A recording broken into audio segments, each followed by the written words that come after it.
Om Namo Bhagavate Vasudevaya.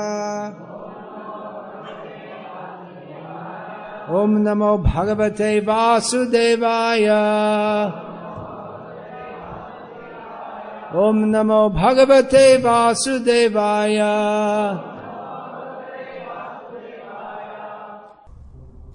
Yang yam artam upadatte dukhena sukha hetave tang tang dhunoti bhagavan puman chochati yat krite. Whatever is produced by the materialist with great pain and labor for so-called happiness, the Supreme Personality as the time factor destroys, and for this reason the conditioned soul laments. Purport: the main function of the time factor, which is a representative of the Supreme Personality of Godhead, is to destroy everything. The materialists in material consciousness are engaged in producing so many things in the name of economic development. They think that by advancing in satisfying the material needs of man, they will be happy. But they forget that everything they have produced will be destroyed in due course of time. From history we can see that there were many powerful empires on the surface of the globe that were constructed with great pain and great perseverance, but in due course of time they have all been destroyed. Still, the foolish materialists cannot understand that they are simply wasting time in producing material necessities, which are destined to be vanquished in due course of time. This waste of energy is due to the ignorance of the mass of people who do not know that they are eternal and that they have an eternal engagement also. They do not know that the span of life in a particular type of body is but a flash in the eternal journey.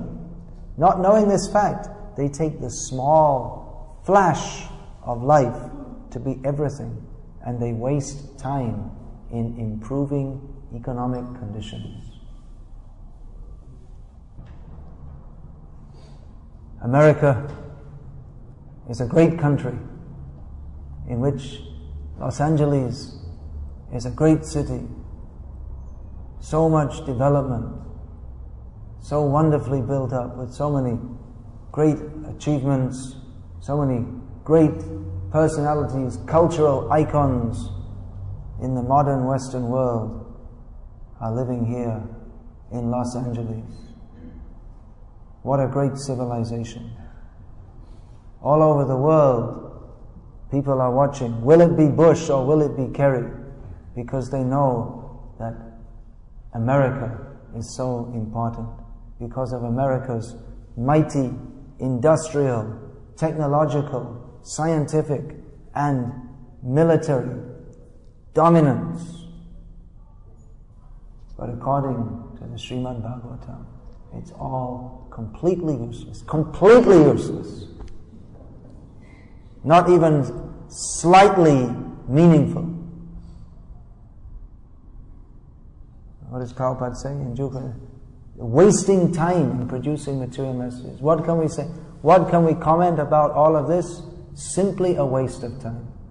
You've built this big city, big high buildings, simply a waste of time. Simply a waste of time. It's devastating. This goes, Srimad Bhagavatam goes against everything that modern civilization stands for. Therefore, tadvag visargo janataga viplavo yasmin pratishlokam abadhavatyapi namanyanantasya yashonkitani yat chrinvanti gayanti grihanti sadhava. These books which you are distributing in the airports and other places. The Los Angeles Corporation, they should try to stop you distributing these books, by all means, because they can understand that if these books go on being distributed, there won't be any Los Angeles Corporation to be elected to. There won't be any Los Angeles. Not like this anyway. Because the Srimad Bhagavatam clearly, piercingly, painfully for the materialist, points out or distinguishes reality distinguished from illusion for the welfare of all. And if we're going to talk about reality, then reality doesn't mean something that comes out of Hollywood by any means. Reality doesn't mean building big buildings which are anyway going to fall down as soon as there's an earthquake. And reality doesn't mean working hard to get money to drive around in a car, or not drive around in a car, get stuck in a traffic jam more likely. Reality doesn't mean to get your face painted with varieties of lipstick, even if it's vegetarian lipstick. It's also nonsense. Not only that non-vegetarian lipstick is nonsense, even vegetarian is also nonsense. It's just vegetarian nonsense, that's all. So, what is reality? People don't know. But this Srimad Bhagavatam is presented to create a revolution in the misdirected lives of a sinful, not spiritual, sinful population. Because in the Srimad Bhagavatam, in every verse, prati shlokam is meant for glorification of the unlimited Supreme Lord. Therefore, persons who are sincere, they will appreciate this. They will accept this. So, what is the revolution? The revolution is that the Srimad Bhagavatam goes against everything the materialists stand for. When we say materialist, it doesn't necessarily mean someone building a big apartment block and living. A materialist can also mean someone who goes away to live in the mountain cave. He's also a materialist. If he goes there thinking, I simply want to escape from here, but has no conception of Krishna consciousness. If one who goes away to the countryside simply for peace of mind and to live in this harmony with nature, if they also have the idea that I am the enjoyer, I don't like the city, therefore I'll go to the country. People often think that city life is materialistic and country life is somehow rather spiritual, but there's nothing inherently spiritual in it. If the same basic attitude is there, Ishvaraham aham bhogi, I am the controller, I am the enjoyer. I don't like city life, therefore I shall go to the country. That's also materialistic. People don't know what spiritual life is. They mistake spiritual life to be to give up the endeavor for gross materialistic aggrandizement. But any kind of material situation, if we think I shall be happy, I shall enjoy myself, I will be more peaceful in this situation, it's all material, because material means not to act in our constitutional spiritual position of servants of Krishna. People don't know this. Even people who are repelled by the gross materialism of these big cities, and thus they go away to the country to live a more simple life. If they don't know about, they don't have this information of Krishna, then they can't understand what spiritual life is at all. And that we see in the modern age. There's all this new age in which people are making some attempt to be spiritual, but they can't actually. It's like trying to fire a rocket, but they don't have enough strength to get out of the Earth's gravitational pull. They have to. You try to get yourself out, but you just come back again. So, any endeavors to be spiritual without knowledge of Krishna are doomed to failure, because spiritual means to understand that we are eternal parts and parcels of Krishna. There's no other meaning to spiritual life but this. Now, people may protest that also. Well, this sounds like your dogmatism. But no, this is simply the fact of spiritual life. There's spiritual reality. Spiritual life doesn't mean that we imagine ourselves to be merging into some kind of cosmic vibrations or something like this. But what actually is spiritual? There should be some clear understanding of this. Material life means illusion. So, spiritual life means that there should not be anything unclear. Everything should be clear. So Srimad Bhagavatam gives that knowledge. That spiritual means Satchit Ananda. Satchit Anandamai. Ishvara Parama Krishna Satit Ananda Vigraha Anadir Adir Govinda Sarva Karana Karanam. Simply if people can have some insights into this, then their life will change. To understand Ishvara, Parama, Krishna. Krishna is the Supreme Personality of Godhead. We are not the controller. He is the controller. We cannot control. Our endeavors to control are futile. So many people, they're trying to control their life so they don't die. Therefore they're doing exercises and they want to take antioxidants into their body. But they don't know that you can live on, you can eat only antioxidants alone, and still you will die. There is no cure for death, because the Supreme Lord in the form of time is waiting to take you away. When your time is up, you can drink a whole gallon of antioxidants, but it's no antidote for Yamaraj. So time is there. People are trying to escape this, trying to control that I shall not die. But the Supreme Controller is Krishna. We cannot stand before Him. Just like if there's a tornado, there's nothing you can do. You can't stand there and just hold your hands up, or it'll just rush over us. So in the same way, the time factor, we cannot overcome it. We are not the controllers. How many times Prabhupada spoke on this? How many times? Prabhupada just emphasized this point. We are not the controllers. The endeavor of modern science, Prabhupada, how many times he said, they're attempting to present themselves as the controller. They cannot control. So this basic point, it's actually very clear if we just examine.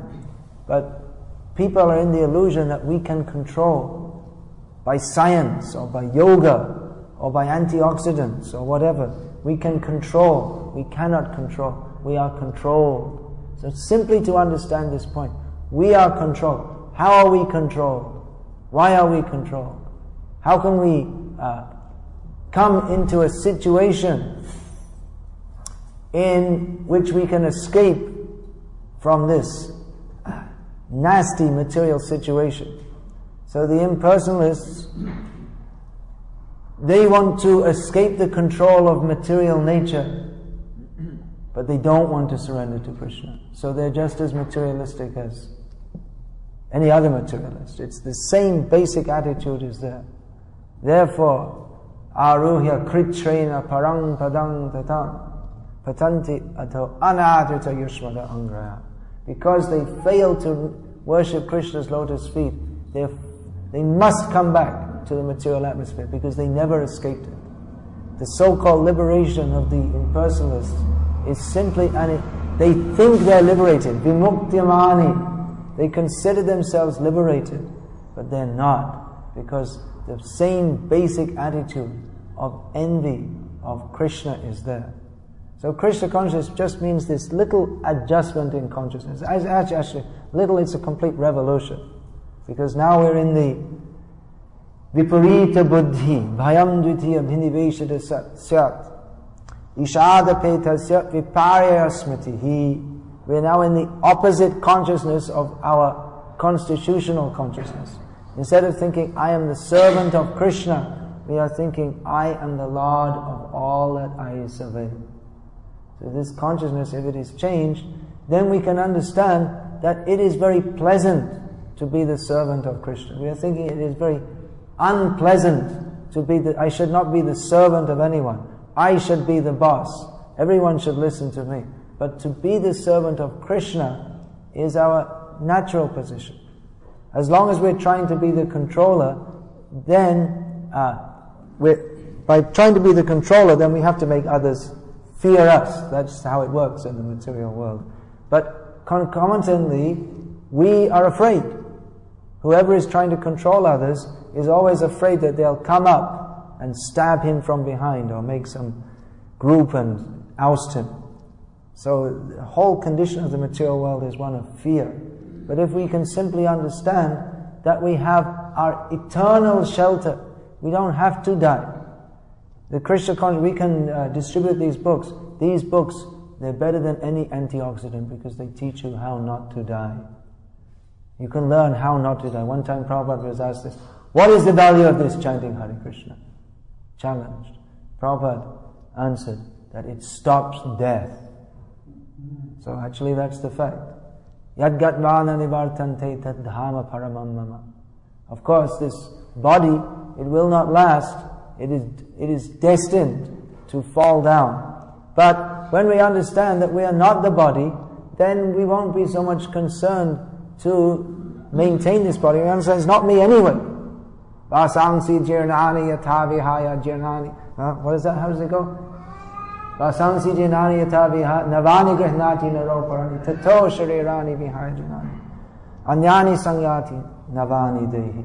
So just like your clothes get old, you throw them out, get new ones. So the body gets old and it goes. But I am eternal spirit soul. When we simply understand this, then we don't die. This is the formula to stop death. We understand I'm eternal spirit soul and I am the servant of Krishna who is Satchit Ananda Vigraha. He is eternal, full of bliss and knowledge, and like him, I am also eternal, full of bliss and knowledge. I just have to understand this by understanding this simple point, that I am meant to serve Krishna. I am not meant to be a competitor of Krishna. It is a foolish endeavor. Everything the materialists do is foolish. Even the Harvard, Yale PhD degree, this means certificate of highly sophisticated foolishness. That's all. Actually, we say madman. Probably everyone's a madman. But the madman who's what we would call actually mad, the people who are not mad, they're more mad. Because the madman's just a madman, right? But those who are making economic development, building big buildings, getting university degrees and having discussions on TV how to solve this problem and that problem, they're more mad because they're trying to make sanity out of the madness. They're trying to, they're considering that yes, we have to do this and we have to do that, and they're trying to make some order out of a situation which is totally insane. That we're here trying to be happy, but we can't be happy because we all have to die. It can't be, even if we think I'll be happy in the meantime. All right, I may have to die 20 years, 30 years, 40 years. Let me be happy in the meantime, but then no one's happy either. So it's totally insane, just in case you hadn't noticed. That example, it's how can we be happy in a world where we have to die? Just like if someone's on death row, that you're said, tomorrow morning you will hang. Or if you like, we'll be nice to you. We'll let you choose. Do you want to be injected with poison or electric chair or hung? What would you like? You can choose. You see, we are very fair in this country, so you can choose how you like to die. So the night before, what would you like to eat? Anything you like to eat, we'll get it for you. Lobsters, shrimps, whatever. Whatever you like to eat, except humans, we'll provide it. Any meal, you can order from any restaurant. And what are you going to eat? When you know that it's not even going to get out the other side, because the digestion process won't finish by the time you get frazzled or hung or whatever. So how can you enjoy? Kim sukham martya dhaminam. Again and again this question is asked in the 6th chapter, the Narad Muni preaching to the Haryashvas. Where is the happiness in the world of death? How can we be happy when we have to die? But still people are trying to be happy. This is the madness. So Srimad Bhagavatam gives the information of reality. We are eternal happy beings. We're meant to be happy. But there's no happiness in this material world. Barking up the wrong tree, and then another tree, and then another tree. 84 lakh species of trees. Means 8,400,000 kinds of endeavor to be happy, and every one of them is wrong. And then we try again. Well, maybe I should try being a cockroach again. Maybe I should try being a dinosaur again. There are still dinosaurs. Nothing's extinct. One of the things Prabhupada said, nothing's extinct. It's still there. If it was there, it's still there. Just you didn't see it, that's all. So, Krishna Conscious Movement is a revolution in consciousness, how we can actually be happy. It's giving how we can not die, how we can be happy. Why should people not take to this? What is the answer? Because in Prabhupada's terms, actually in Krishna's terms, all fools and rascals. Because we're so much attached that I shall be happy on my own terms, that I shall be the controller, I shall be the enjoyer. But it is not possible. We are not writing the script. Krishna is writing the script. We cannot be God. So you may think, well, why not? Because it's not. There's no democracy in this matter. You can't vote yourself into the position of God. He is eternally in that position, but that is not an exploitive condition. We are envious of Krishna. We want to exploit everything, and we are envious of Krishna because He is the controller. But He is the controller, but He is not exploiting. He is a beneficent dictator. Everything He does is for the benefit of others. Now this also, materialistic people, they can't understand. They think if God is there, then why is there suffering? He doesn't say, here it's described, God is the destroyer in the form of time.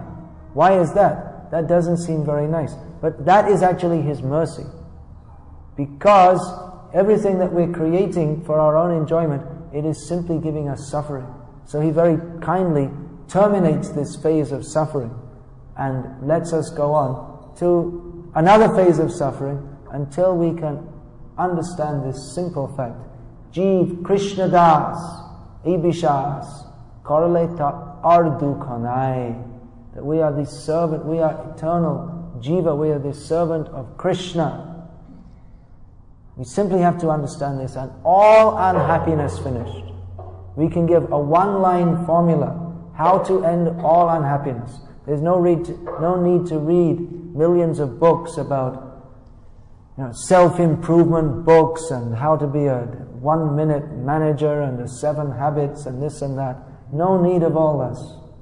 How to win friends and no need. We simply have to understand, I am the eternal servant of Krishna. If we understand this, Yasmin Vigyati Sarvam Etam Vigyatam Bhavati. By understanding this one simple fact, that I am not this body, I am the eternal servant of Krishna, who is our beneficent Lord. By taking shelter of Him, all problems are solved. Prabhupada wanted to show that, how all problems are solved simply by taking to Krishna consciousness. By one endeavor, all problems are solved. So isn't this, you see they're spending millions of dollars in making research into, they have so many teams, they do so much research with scientific studies, how to solve this problem and that problem, and for all their millions of dollars in research, the problems just keep increasing. So we have a very simple formula, that simply we take to Krishna consciousness, all problems solved. Just like they were asking Prabhupada, well, what about the petrol problem? How can we solve the petrol problem? Now there's at that time there was considered shortage of oil, and now again we have a petrol problem, and it's turned into a war problem, because to get that oil they have to go off to the Iraq and in the name of peace and justice civilize them so that we can get their oil. So how to solve the petrol problem? So it's very simple. Don't use petrol.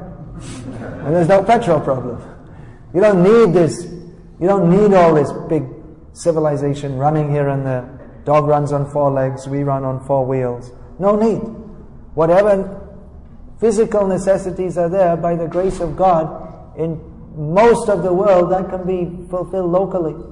Food, clothing, and shelter. These are the basic necessities of the physical body, and they're all fulfilled locally. So no need to run around on 4 wheels, no need for petrol. So like this, all problems can be solved by Krishna consciousness. It's not a utopian idea. It is, if we see, if we simply understand these facts, consider what is being presented here in Shastra, that the endeavors of the materialist, they must lead to dissatisfaction and death. So at least we can say, why not try Krishna consciousness? You've tried so many other things for so many thousands of years, and in the name of civilization, simply distress. No clear knowledge. What is the purpose of life? No one is happy. So why not try Krishna consciousness? At least individually, we can see what difference it makes in our life. Who is getting up 3 o'clock in the morning and dancing with no intoxication? Every day. Why? Well, there could be different hypotheses. What do the psychologists say? Well, either you're crazy or there's something real to it. And if you're doing it for 30 years and running businesses too, I mean, that's really American, right? I mean, any American would think that that's the sign of a well-adjusted person to bring in money. So bring in money and dancing early in the morning. And what's the dancing for? I can understand bringing in the money, but what's this dancing? The dancing is the transcendental bliss of Krishna consciousness. And the making money, what's that for? All for Krishna. Not a penny for ourselves. That's how to be happy. Srimad Bhagavatam is giving this knowledge. The whole society needs a little tweaking, little changing. Everyone should simply understand we are meant to serve Krishna. Everyone wants to make themselves very big, but we can simply understand I am very small. Just to understand this, I'm very small. Krishna is very great. I'm His eternal servant. Let me serve Him. That's all we have to understand. Very simple. Then our life will be perfect in all respects. We'll be happy, and the whole society can be blissful. What's wrong with these people in Los Angeles? Why aren't they getting up at 3 o'clock in the morning and chanting in Mangalati? They're all in Maya. You have to tell them that you have your nice apartment on the 125th story with various artifacts from all over the world, cost millions of dollars to put together, with air conditioning and walk-in fridges and all completely useless. Just chant Hare Krishna. Does it sound simplistic? Well, it is. Krishna consciousness is very simple. Modern society is very complex. We simply make our life complex in so many different ways, but we never find that pot at the end of the rainbow. That idea, we see the rainbow and we think there should be a pot of gold at the end. So modern civilization is like that. They're searching for something which they think might be there, but it's not there, which is called happiness in material life. It doesn't exist. So it is revolution, because the whole of this modern civilization is based on the premise that we can be happy by enjoying our senses, and therefore we should make so much endeavor in so many ways to enjoy our senses. And in Krishna consciousness we say, don't try to enjoy senses, just try to serve Krishna's senses, and automatically we'll be happy. And it works. And the evidence is here. Bring the sociologists, let them come here, 4:30 every morning, and see. This is the evidence. We have scientific evidence that it works. Hare Krishna. I'll stop. I think we're supposed to stop now, is it? Anyway, it's all very simple. You've all heard it before, I hope. And you definitely heard it before, otherwise you wouldn't be here now. But we need to hear again and again, because that tendency is there. Maya is very strong. So you may think, well, maybe there is something to enjoy. Maybe I'll just try it out a little bit. Very dangerous. This section of Bhagavatam is very good to read again and again. How material life simply is the cause of great distress, and therefore we should take to Krishna consciousness. This is most inspiring to read this. Then when we read this, we think that, yes, this is for preachers, this is a great inspiration. Actually, the first big book I ever distributed, I read someone, a devotee, I hadn't read any of the Bhagavatam, devotee showed me this, and when I read this chapter, I thought, I've got to give this to someone. So that's the inspiration. To see people are suffering. Lokasya janato vidvangs chakre satvata samvitam. That people are suffering. They don't know how they're suffering in material life, but therefore Vyasadeva compiled the Srimad Bhagavatam to give people knowledge of our real necessity, which is to understand Krishna. So this is a great base for Srila Prabhupada's book distribution. Is very inspiring for me to come in to the airport, and I was wandering around a bit trying to find some airline office, and in the course of about 15 minutes we came across no less than 5 book distributors, and that wasn't all of them because I didn't see Bhagavad before. So that is very inspiring to see this. This is a historical place. There's a sense of transcendental history here because Prabhupada came here and he made this his world headquarters. But it's not just history. It's not that it's not a museum. It's living spiritual life is here. Shavastra was telling me that they made some survey. People are coming to Govinda's restaurant mostly for the spiritual atmosphere. So that spiritual atmosphere comes by lots of kirtan, regular discussion of this spiritual knowledge, and most important, that spirit of dedication to Krishna. That is spiritual. That is what makes the spiritual atmosphere. This spirit of dedication, that we're all here together to serve Krishna. We're not here for any mundane personal benefit, but we're all here to serve Krishna. And that's how this book distribution can go on and on and on and on, with that spirit of dedication, that we have to do this, we have to serve Krishna, we have to serve Prabhupada's mission. Hare Krishna. Any question or comment? Maharaj, thank you very much for the wonderful, inspiring class. I would just like to make one point that you gave a strong emphasis to one aspect of Srila Prabhupada's. You gave a strong emphasis to one aspect of Srila Prabhupada's teaching from the Vedas. The emphasis that this material world and trying to obtain sense pleasure in the material world can only lead to misery and suffering and disillusionment ultimately, which is fine. But there was also another emphasis, a balance, another side that Srila Prabhupada would often emphasize. He also said that in spite of the fact that this material world is a place of suffering, it's a place of misery, try to get out of it as fast as you can through the chanting of Hare Krishna and serving Krishna.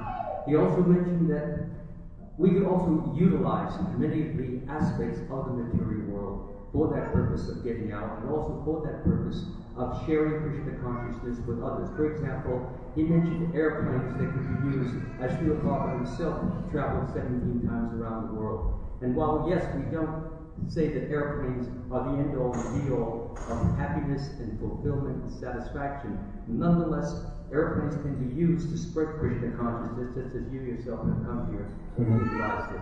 Cars can be used, and while yes, the motors and the fumes and all of these things pollute the world and they pollute the consciousness, nonetheless, while we are still here, we can use them to spread and share Krishna consciousness with as many people as possible. This is not to say that we are idolizing these objects of the world, but nonetheless, we can use them as yukta vairagya, make them Krishna-ize them, and in so Krishna-izing them, we become more Krishna conscious, and ultimately we can bring others back home back to Godhead, and ourselves go back home back to Godhead. So I'm simply wanting to present the other angle of vision which exists with respect to that. I'm sorry for taking so much time. No, I just emphasize this side because this is the verse and purport.